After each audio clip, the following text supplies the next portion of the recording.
Good afternoon. All right, we are on the record in the matter of People versus Latavus, Trashad, Thornton.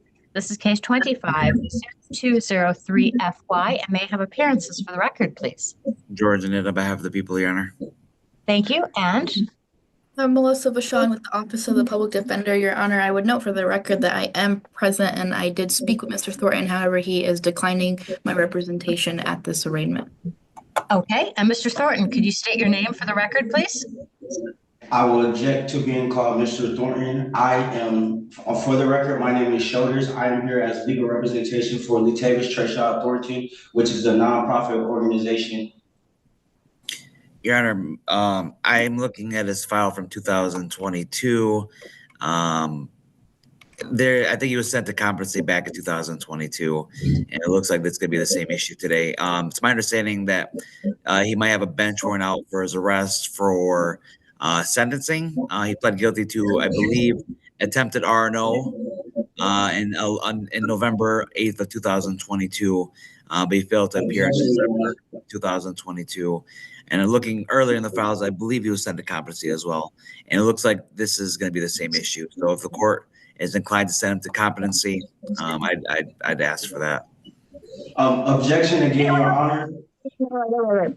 Everything comes through me. You're going to get your turn, okay? But I have to run this in sort of an organized fashion, in part for you, because if you want to appeal, you want a transcript that is coherent and readable, okay? I'm sorry.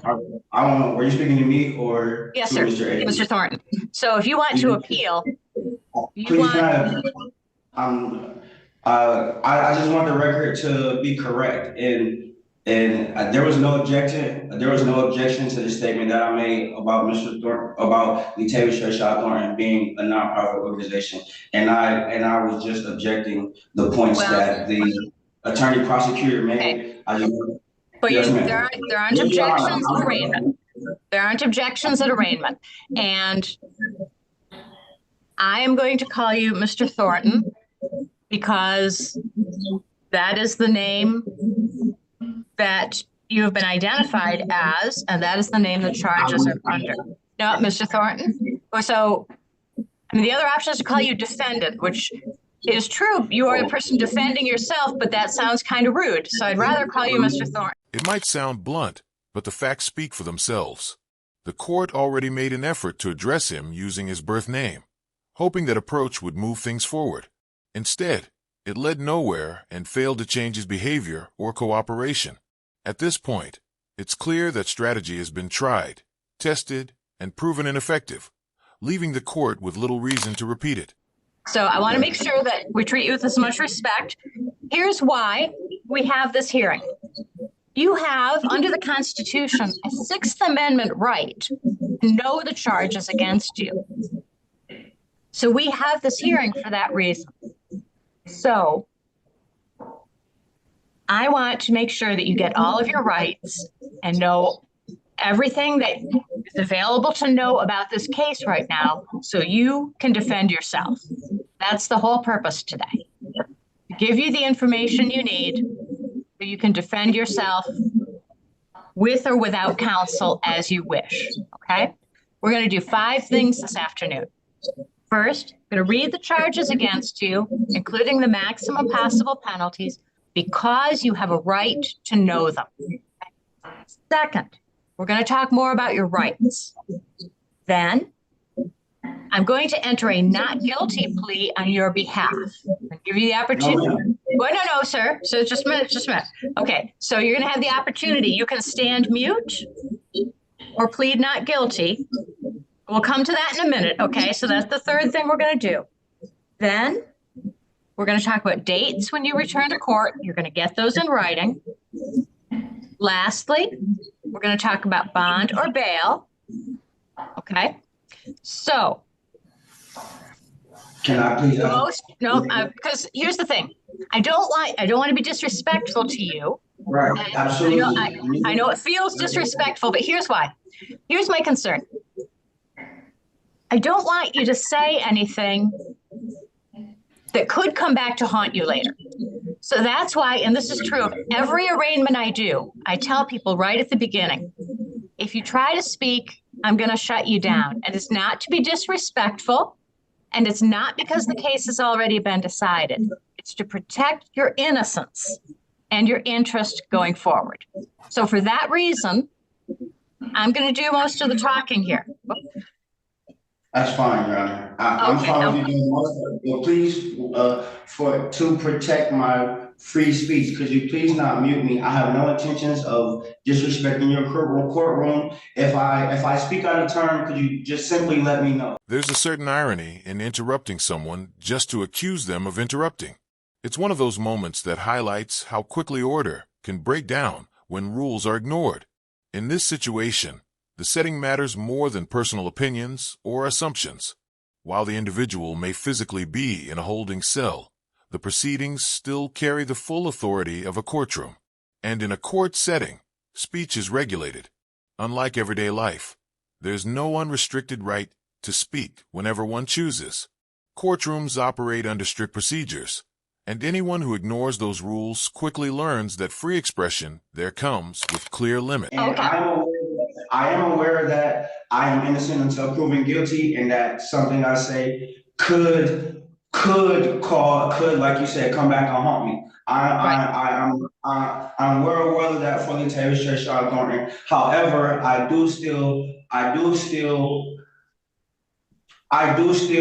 need to express correctly, and if I'm capable of settling this matter now, why can't we do that? I have more than just the Sixth Amendment right. I have a plethora of rights that are granted to me from God, the Human Declaration, from the Constitution, and so forth. There's a plethora of rights that have been granted onto me. So I don't just want to rely on the few far in between. I would like to rely on all my rights and abilities, and if possible, take care of all these matters in the most dignified and respectful way to keep the court's dignity and my dignity as a man. And furthermore, as a preservation of my innocence, I would like, until proven guilty, I believe that is pertinent that the innocent factor be imminent here.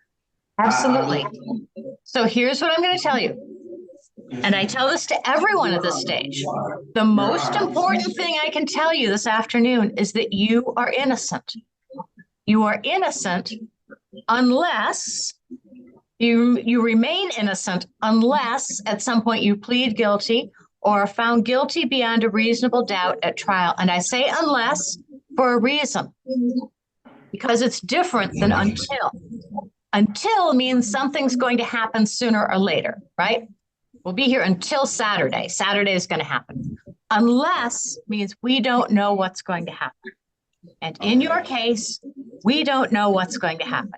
You haven't seen the evidence. Okay, I'm going to keep going through this, and then I'll acknowledge you in just a minute. You haven't seen the evidence. Okay. No attorney has seen the evidence. The court hasn't seen the evidence. So you remain innocent unless you plead guilty or are found guilty beyond a reasonable doubt at trial.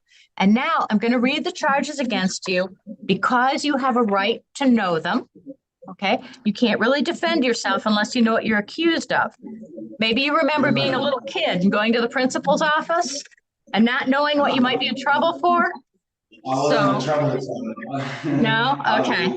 Well, you were probably a better little kid than I was. But I'm going to read the charges against you. It's going to take some time reading all the way through them. Before you get to reading, can I make one statement, please? Well, Your Honor? You can, but let me read through these first, okay? Let me read through these first because I want to make sure I cover everything. The other thing is judges use scripts. And the reason we use scripts is to make sure everyone gets all of the information and to make sure we treat everyone the same. I'm aware of that, Your Honor. And that is why I feel it necessary for me to make certain things known for Latavius Treshawn Thornton, for that the script so we can stay in honor. Once again, I have no intentions on dishonoring the courts. I'm even here to surrender all of the interests of Latavius Treshaw Thornton to the courts. I have those full intentions. And so that you guys can be safe from all liability of Latavius Treshaw Thornton as his representation. That is the only reason why I speak in the way of please refrain from calling me Mr. Thornton and certain things, because it's pertinent for you guys to know I've already been treated as the surety. I am not the surety. I'm really shoulders. Like, if you guys meet my people, you will find out I'm really shoulders. That question shouldn't be a mystery to you. By choosing to represent yourself, you've taken on the full responsibility of understanding how this process works. Even so, it would be unwise for anyone in that position to rush into admitting guilt on multiple serious charges at an initial hearing. Before any plea is considered, reviewing the evidence is essential. Without examining what the prosecution intends to present, making such a decision would be premature and potentially damaging. Latavius Treshaw Thornton is really a nonprofit organization, and I am not a surety for it. And it is a company, and it does not profit. So with that information, I understand that the script goes a little different, and I understand that. I have the right to let it be known that I'm not the surety, and nobody has. I'm sorry. And okay, all right. Yes, So ma'am. here's Your Honor. here's the thing. That's okay. That's not an issue. So here's the thing. I don't know if you remember when a guy named Mitt Romney was running for president some time ago, and he said, and he really upset people with this. He said, "Corporations are people, my friend." And a lot of people made fun of him, but corporations are people. So that LLC would be a person in the eyes of the law, but a person does not become an LLC. But regardless, we're going to read these charges because you have a right to know them. So in count 1, you are accused of police officer assaulting, resisting, and obstructing, contrary to Michigan law MCL 750.81D1. This is a felony, punishable by up to 2 years in prison and or $2,000 in fines. In count 2, you are accused of assaulting, resisting, or obstructing a police officer. This is, again, a felony, punishable by up to 2 years in prison and or $2,000 in fines. Lastly, in count 3, you are accused of, again, assaulting, resisting, or obstructing a police officer. This is, again, a felony, punishable by up to 2 years in prison and or $2,000 in fines. A consecutive sentence may be imposed under MCL 750.506A if the assault was committed in a place of confinement, or under MCL 750.81D6 for another violation arising from the same transaction. And this is alleged against the peace and dignity of the people of the state of Michigan. Now we're going to talk about your rights. You have the right to an attorney, and today Attorney Vachon is standing by. If you can't afford an attorney, the court will provide one for you, and we have superb public defenders in this court. That said, you can hire any attorney you wish. You would have to pay them, but you could choose whomever you wish. Now, there is an option for you to represent yourself, and we'll talk about that more at a future court hearing, okay? You have the right, as this case goes forward, to have these charges heard at a trial. And at that trial, the prosecutor would have to bring evidence against you. You could question that evidence, and you could question any witnesses the prosecutor called. You could call your own witnesses. And if they didn't want to appear, the court could issue a subpoena, and the court could make them appear. At a trial, you could testify on your own behalf, or you could remain silent. And if you remain silent, no one could use that silence against you. At a trial, you could bring any evidence you wished, or you could just sit there, because it's the prosecutor's job to prove guilt beyond a reasonable doubt. And perhaps most importantly, and you know this one, this is your Fifth Amendment to the Constitution, you have a right against self-incrimination. And that means no one can do anything that forces you or tricks you into making yourself guilty. Now, how do you wish to plead? I I don't, you said a lot, so can I address them part for part first? No, not right now. So here's what I'm gonna do. Here's what I'm gonna enter a not guilty plea on your behalf, and here's why. Can I ask you this first? Can I ask you this first before you enter that plea? If me giving you a plea right now, will that be in response to everything that you just said? At this stage, the public defender steps aside with the defendant so she can once again explain her role and formally offer legal representation. As expected, he declines the offer yet again, choosing to continue on his own. Still, it appears the conversation wasn't entirely unproductive. She seems to have provided him with some guidance, offering general advice on how to structure his request. With that help, he manages to put together a more organized and reasonably presented argument for a personal recognizance bond request, even without formally accepting counsel. Nope. So a plea would have you pleading, would have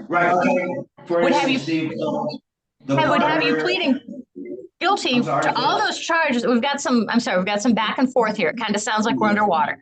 So a plea would have you pleading guilty to those crimes, 3 felonies, without having seen the evidence against you.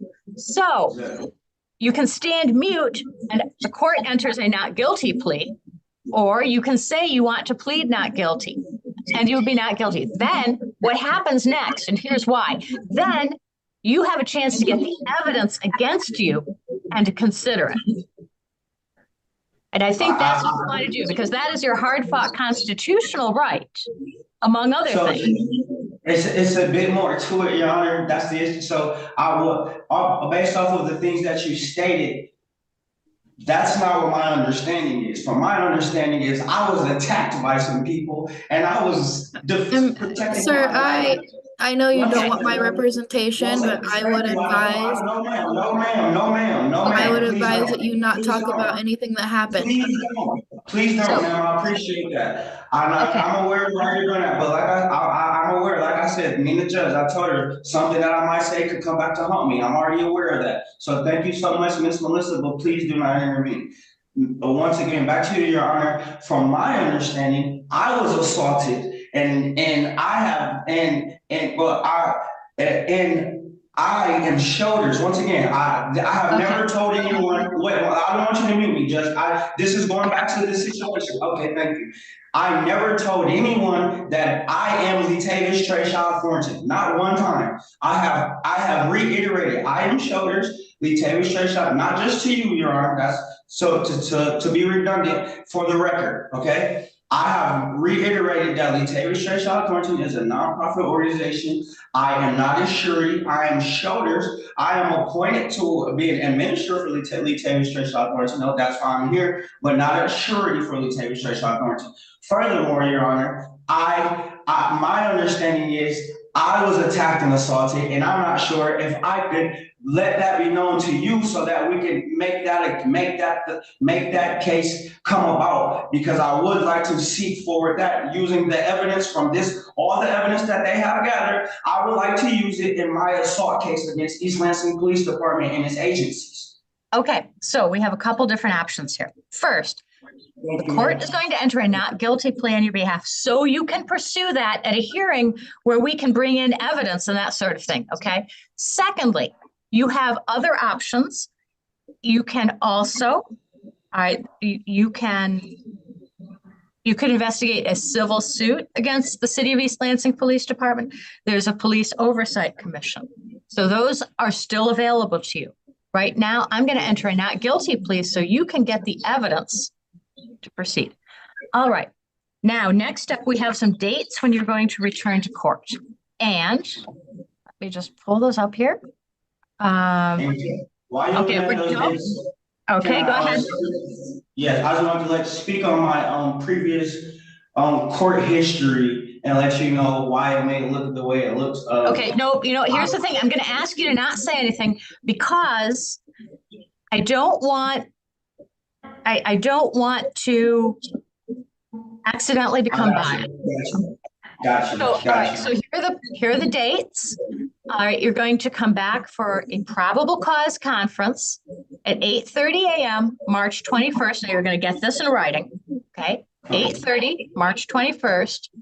and a preliminary exam, we're going to get this in writing too, at 9 a.m. March 27th. Now, my best advice would be to speak with Attorney Vachon because she can explain how you pursue those things. Now, we're going to move on for a moment to bond. It kind of broke up at the end. I didn't hear what you said. I'm sorry. Okay, we're going to move on to bond or bail. So would you like to be released on bond or bail? Could you explain the difference to me, please? Your Honor, I was gonna ask for a bond. People Okay. have, We're going to let Mr. Anid go first. All right, Mr. Anid? the people are looking at MCL 765.6, some of the factors to Now you're consider. cutting out. I'm sorry, go ahead. If he no, says no, something no. like that, would it make you biased? Couldn't you be speaking to make you biased Well, right now? I'm going to come back to you in just a minute, okay? Okay, no problem. All right, Mr. Nid, I'm sorry you were cutting out, but please. Your Honor, the people are looking at some of the factors to consider bond. The people are asking for at least a $25,000 cash surety and GPS tether if he does post bond. We're looking at the seriousness of the offense charge, the protection of the public, the previous criminal record, and the dangers of the person accused, the probability or improbability of the person accused appearing at trial of the cause. All those factors are not in favor of the defendant, Your Honor. He failed to appear for sentencing in, I believe, circuit court. And again, Your Honor, if the court has updated lien, if you can see if he has a warrant from a couple years back, that's for pleading for attempted resisting and obstructing, is what my note indicates. Protection of the public, Your Honor. This case involves assault on officers. I think one officer got punched in the face. The previous criminal record, he has 4 criminal histories from 4 different states, Your Honor, pending from. Okay, no, he's going to get, and then I'll hear from you, okay? And his probably. Your Honor, lastly, he failed to appear for several years on sentencing. He's not going to appear for this case if he gets released. I just asked for a high bond and a GPS tether if he posts that bond. There's a lot of risk to the public in this case, and he obviously he has ties to Indiana, Kentucky, Georgia, and one other state, Your Honor. This is a problem. Okay. Thank you. Okay, now. Before we get to bond, okay, I'm going to give you a chance, but here's the thing. Because there are certain keywords, because there are specific things attorneys ask for, do you want Attorney Vachon to address this on your behalf? Because she's really good at this. I will tell you, she's really good at this. Can I say some things to Attorney Vachon before I make that determination? Right here. Yes, Your Honor. Could we take a brief recess and I could have a breakout room? Okay, so you're going to be in a breakout room with just Attorney Vachon, then we're going to come back. Nobody's going anywhere until after you've had a chance to come back, okay? One moment, please. We'll put you in a breakout room. Thank you. Thank you. Surprisingly, this outcome may actually work in his favor. The judge chose to set a cash bond, a decision that carries a specific purpose in this situation.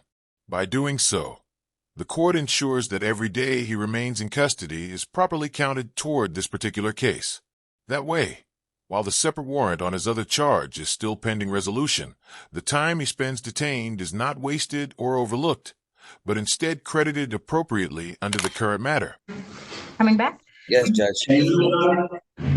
Okay, so I'm going to start with, Mr. Nid has spoken. I'm going to start with Attorney Vachon. Attorney Vachon, anything from the breakout room? No, Your Honor. The defendant will speak for himself. Whoa. Okay. Sir, please proceed. Okay, Your Honor, thank you. Mr. Thornton is not a flight risk he has multiple properties in the Michigan and the Lansing area that keeps him here. Also, he has a lot of things he do here. He's a coach for 4th grade, 5th grade, 6th grade basketball teams, and they play year round. He's also a mentor to young children and to people who have had traumatic situations. They call on a daily. He's a counselor to the community and to the public. Furthermore, he's not a danger to the community or based off of his innocence, and he's not a threat to anyone in the society. He is actually beneficial Mr. Thornton is actually a beneficial role in the community, and kids and multiple different areas of people, they look up to Mr. Thornton, and they will attest to his character as an upstanding, nonviolent, peaceful individual who brings smiles and love to the community. And he once again, may I reiterate, it's not a flight risk. Yes, he has ties to other places, but those ties are not as pertinent as to the ties of where he originally was born and reside and has grown as a part of this community and in a very effective way. Okay, thank you. That's very well said. Sounds like Mr. Thornton really has a lot of good qualities. Absolutely. Okay, so I am looking at the file and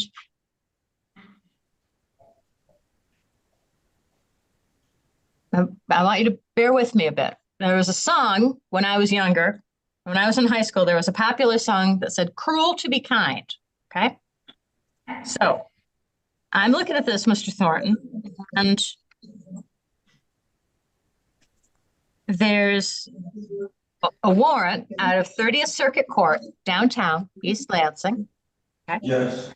And this is from 2022. And it's a statewide pickup, no bond with extradition. So here's what I'm going to do. I'm going to come back to that in just a minute. I'm going to set a money bond of $10,000 because all of the days that you don't post that bond, you will get credit for the time. If I gave you a cash bond, what would happen is Ingham County would pick you up on this old warrant and hold you until that case was resolved. By setting a cash bond on this, you get credit for the days you're in. Then, when that's resolved or close to being resolved, I will reconsider the bond amount. We call that making a bond motion, and I'll entertain that. But right now, this is cruel to be kind, okay? I know it's not what you want, but having been around the law long enough, this means they're going to keep you in custody for some time. So I want to be sure that you get something for it. When a judge offers guidance during a legal proceeding, that advice is usually worth taking seriously. It's not casual commentary. It's insight based on experience and an understanding of how the system works. With that, the first hearing comes to a close. We now move on to the second appearance, where he once again insists on representing himself, even as the complexity of the legal process continues to stack the odds against him and highlights just how steep the learning curve truly is. What would you like to say? First and foremost, how much you said that if for each day that the bond isn't posted, there would be the credit amount. I'm not. I just want to throw this out there for Latavius Thornton. Once again, he accepts that offer for the credit amount to be $1,000 a day, and furthermore, he accepts other offers from the prosecuting attorney's office if they are willing to go day by day with Mr. Thornton, and if he's incarcerated. Well, that's good to know, but that's not on the table just yet, okay? And so what happens is you get credit for time in this case with that bond amount. Otherwise, if I were to give you what's called a PR bond to say you can go, then you wouldn't get any credit for this time while you're waiting for that old case to be resolved. So, okay, so you're going to receive all of this in writing, and we will see you back 8:30 a.m. March 21st. Okay, and you want to discuss with Attorney Vachon what a probable cause conference, or Attorney Foreman. Your Honor. Yes, ma'am. There was no application for public defender submitted. So at this time, there will be no counsel with him. Now, if Mr. Thornton changes his mind at any point, he can always apply for the public defender's office. But at this point, I'm unable to submit an application for an attorney. Okay. Well, I would just ask you to consider. Here's the thing. You can apply for it and turn it down later. But if you don't apply, it can stretch things out a lot longer, and you don't want that. Just worth considering. You make your own decision. You certainly have every right to make your own decision, but I would just if my beloved baby nephew, who's not a baby, he's about your age, were in this situation, that's what I'd suggest to him, okay? Yes, that point is already well established. There's no dispute about identity here, and the record is clear on the situation. What matters more is the current reality. The individual is being held in custody right now. Regardless of labels or arguments being raised, the legal status remains unchanged, and the proceedings continue based on that fact alone. Good morning. We are on the record in the matter of People versus Latavis Trishad Thornton. This is case 25-0203-FY. May I have appearances for the record, please? Mr. Anid? George, thank you, Your Honor. George Anid, on behalf of the people. Thank you. And Mr. Thornton, could you state your name for the record, please? I am Shoulders in here by way of Executive Office for Latavius Trishad Thornton, nonprofit organization. Accept that as Mr. Thornton announcing his appearance before the court. We are here this morning for a pre-exam conference. Mr. Anid, it is my understanding that Mr. Thornton has declined representation. However, Mr. Thornton, at every appearance, I need to remind you that you have a constitutional right to be represented by an attorney, and that if you can't afford an attorney, the court will provide one for you. I am particularly proud of the superb public defenders we have in this court. However, you may also retain any attorney you wish. You will get to choose the attorney. You would have to pay them. You have a constitutional right to represent yourself, but I have to warn you that if you proceed representing yourself, you would be held to the same standard as all attorneys who have gone to law school and passed the bar and been admitted to practice. So the court really can't give you any breaks or help you at all. Is it your wish to represent yourself, sir? Mr. Thornton is aware of the courtroom decorum and the standards and procedures that must be upheld by a person in representation of a party. And as again, Shoulders, I am aware that I do have constitutional rights, not just the ones that were mentioned here before, and also that the exercising of a right is also an expression of a right, which is an invoking of a right, which is a way that a right can be used, and to uphold the proper standards. Mr. Thornton does not wish to get public counsel representation as I am a legal representation by special appearance through the executive office for Mr. Thornton and not the actual entity, Latavius Trishad Thornton. Once again, on the record, it has not been declined that Latavius Trishad Thornton is a nonprofit organization, which, yes, Your Honor, is a person, in fact. At that point, the prosecutor and the defendant step away into a separate room to review a possible plea agreement. The discussion itself is brief, but when the hearing resumes, the prosecutor's expression tells a story of its own. Without a word being spoken, it's clear that the conversation did not unfold smoothly, and whatever was discussed behind closed doors clearly set the tone for what followed in the courtroom. And I, the man speaking with a voice and a sound so mind. I'm going to cut this off. I don't want to mute you, but we have to move forward. So we have an attorney standing by. That would be Mr. Foreman, who is a very, very good public defender who is available to you. At this point, Mr. Anid, this is the time and date set for a pre-exam conference. Have you had an opportunity to speak with Mr. Thornton about any plea offer? No, Your Honor, and I don't think I'll have any meaningful conversations with him based on what I see. I believe that it's not clear whether what he's doing is intentional or whether this may be a competency issue. But I'm prepared to proceed. I just don't know if we should. I have a concern for his competency, to be honest with you. If the court we had the same issue this time. No, Mr. Thornton, one person at a time. And right now, Mr. Anid is speaking. I mean, I guess I would inquire with whether he knows what a preliminary exam is, and if he understands, if we forward. if he's gonna know what to do. I mean, I believe I have to look at the court rules. I've never dealt with this issue, but I think having standby counsel would be something that would be needed to advise him. I'll look into all that, but I just don't know if he's gonna know what a preliminary exam is. I believe this may just be a competency issue. I don't know, Your Honor. Okay, so actually that's a good question. So Mr. Thornton, I'm going to ask you, what is a preliminary exam? Well, before I address that, may I address No, it to sir. you? No, we're gonna focus our answers here. What is a preliminary exam? Your Honor. I'm going to give you Your one Honor. chance to answer. What is a preliminary exam? Court proceeding.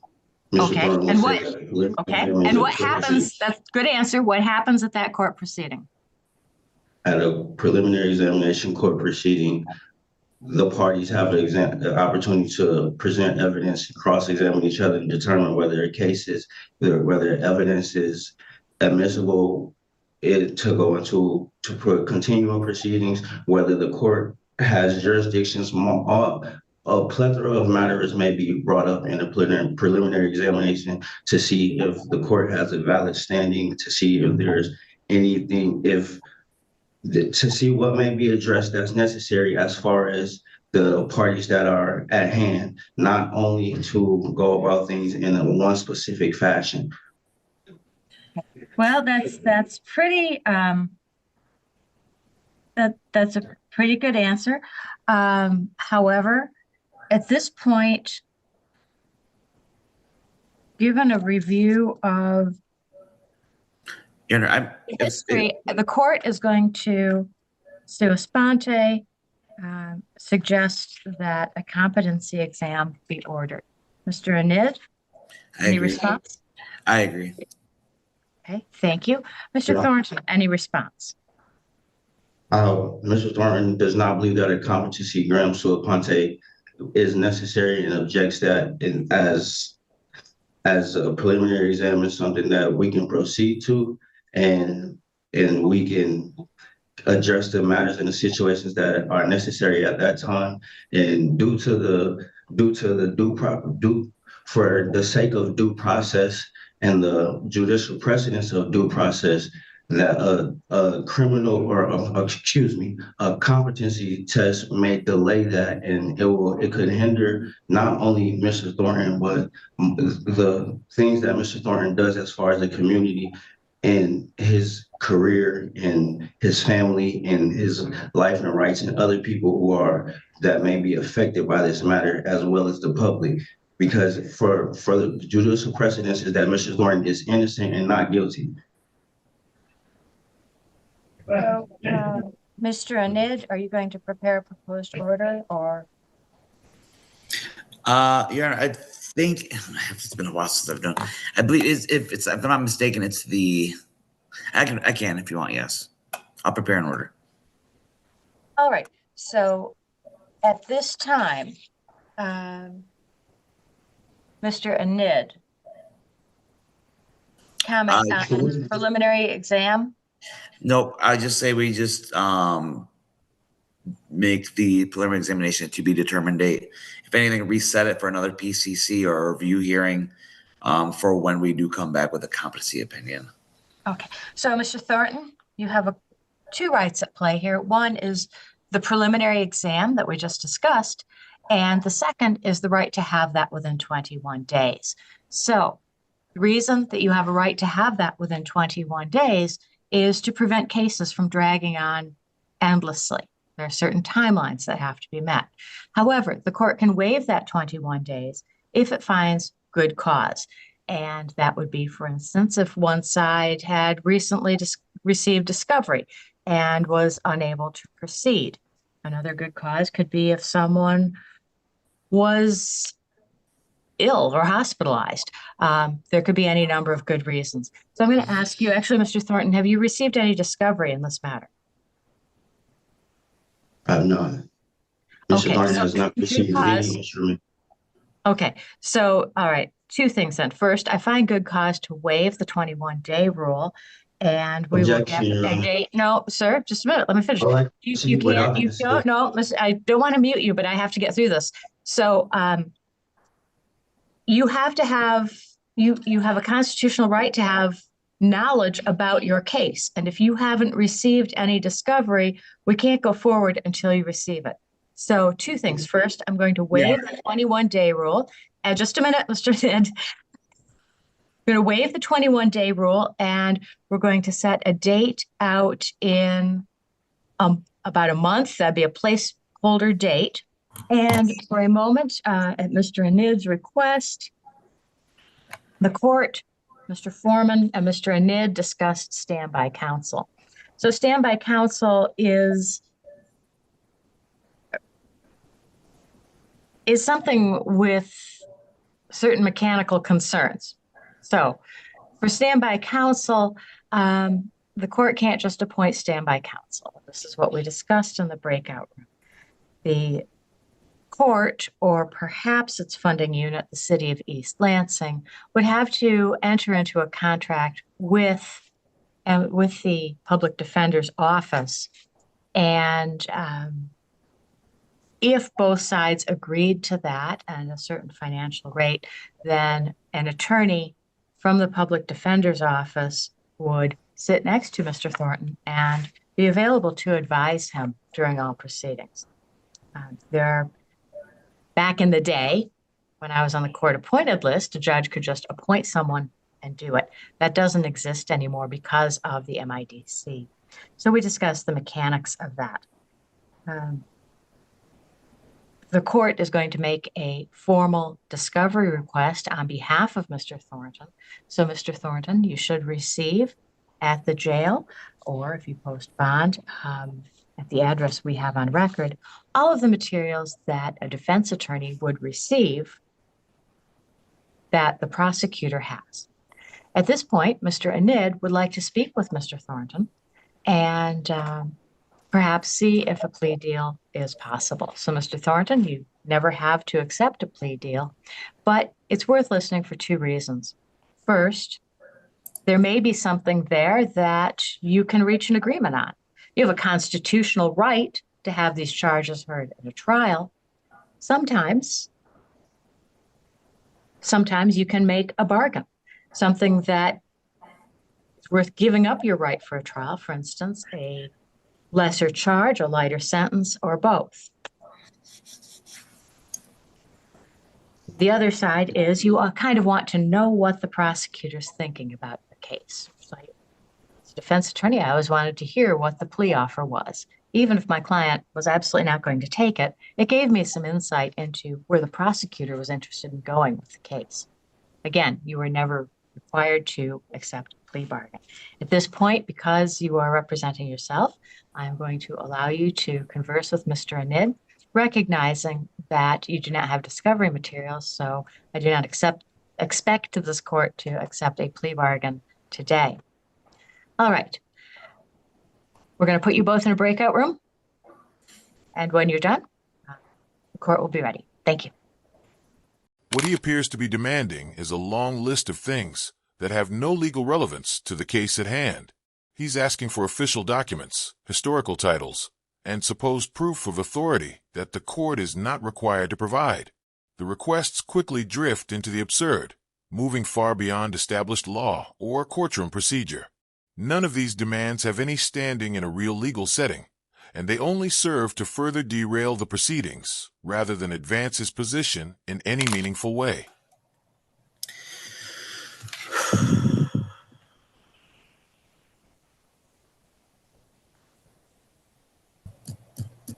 Okay, sound is back on at the jail, so we will go back on the record in the matter of People versus Latavius Rashad Thornton. This is case 25-0203-FY. Mr. Anid, prosecutor, and Mr. Thornton, representing himself, have met in a breakout room. So first, because the prosecutor has burden of proof, I'm going to ask Mr. Anid first, then Mr. Thornton, I'll ask you. So Mr. Anid, anything from the breakout room that you'd like to report? Yes, I just want to make sure Mr. Thornton is there because I don't see him on here. Oh, I see him. Do you? Okay. Can you hear me? Okay. Yep. So we discussed.